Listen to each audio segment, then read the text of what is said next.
जहां से हमारे मिश्र जी ने दिनकर की बात समाप्त की, मैं उसी से अपनी बात जोड़ता हूं। जी, स्वागत। इसकी आराध्या भारत की धरती है, इसकी आराध्या भारत की धरती है। अपने मन की है, मनमानी करती है, लेकिन स्वराष्ट्र के आराधन में रत है। लेखनी शहीदों का वंदन करती है। हाय हाय, वाह। लेखनी शहीदों का वंदन करती है। और वस्तुतः इस देश में माता पिता और गुरु के बाद अगर कोई वंदनीय शेष बचा है तो जो मातृभूमि के लिए जिया करते हैं, जो देशभक्ति का अमृत पिया करते हैं, बाहों में जिनके पौरुष लहराता है, जिनकी वाणी से महाकाल गाता है, हाथों में अपने थामे तरल तिरंगा, जो रहे बहाते शत्रु रक्त की गंगा, लिख दिया सेनाओं पर लोहू से नारा, भारत का कण कण हमें प्राण से प्यारा। जब तक स्वदेश का एक जवान रहेगा तब तक दुनिया में हिंदुस्तान रहेगा।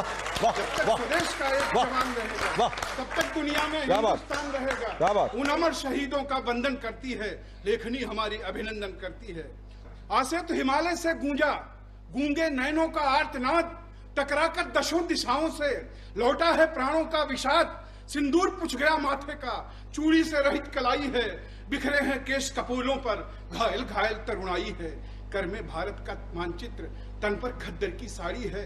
भारत माँ की दुखिया बेटी नगरी के लिए अनाड़ी है, लेकिन अंतर की ज्वालाएं सीमा से बाहर जाती हैं। नारी के रोष भरे उर से गहरी आवाज लगाती हैं।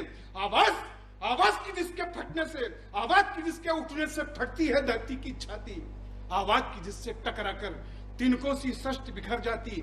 आक्रोश भरी वाणी उठती कुछ कटी फटी तस्वीरों से, बस एक सवाल पूछती है समझौतों की प्राचीरों से कि सर रखे हुए हथेली पर वह प्राणवंत अनुराग कहाँ? मिट्टी पर मर मिटने वाला वह प्राणों का बैराग कहाँ? वो भाग्य नियंता भारत के वह देशभक्ति की याद कहाँ? बतला गर्वीले राजमहल मेरा वह अमर सुहाग। हाय हाय, बतला गर्वीले राजमहल मेरा वह अमर सुहाग कहाँ? निर्दयी प्रशासक तो मुझको मेरे सवाल का उत्तर दे। यदि उत्तर नहीं पास तेरे, मेरा सुहाग वापस कर दे। बलिदानों की सुर्खी पर यदि कालीमा लगाई जाएगी तो मेरे भीतर की ज्वाला तांडव नर्तन दिखलाएगी। कहती मैं एक अभागिन अबला हूँ, अबला की करुण कहानी हूँ, जो विधवा हुई जन्म लेते ऐसी मनहूस जवानी हूँ। मैं यही सोचती थी अनुदिन मेरा भी छोटा घर होगा, मेरी छोटी दुनिया होगी, सुंदर सा राजकुंवर होगा। मेरे अबोल सपने निश्चित एक दिन धरती पर आएंगे, जो मेरी सूनी मांग रही स्वर्णिम सिंदूर भर जाएंगे। मुझको कितना गुमान था या मैं उस सैनिक की दासी हूँ जो खड़ा देश की सीमा पर उस महादुर्ग की वासी, जो खड़ा देश की सीमा पर उस महादुर्ग की वासी हूँ। स्वामी तो मेरे पौरुष का अवतार दिखाई देते थे, मेरी ही नहीं देश की भी पतवार दिखाई देते थे। बंदूकनाथ के हाथों में मेरा सौभाग्य बढ़ाती थी। उस आरी नाशिनी को देख देख मैं पुलकित थी, इतराती थी। मैं छत्राणी हूँ, युद्धों से किंचित भयभीत न होती थी। रणचंडी सिरहाने रखकर मैं निर्भय होकर सोती थी।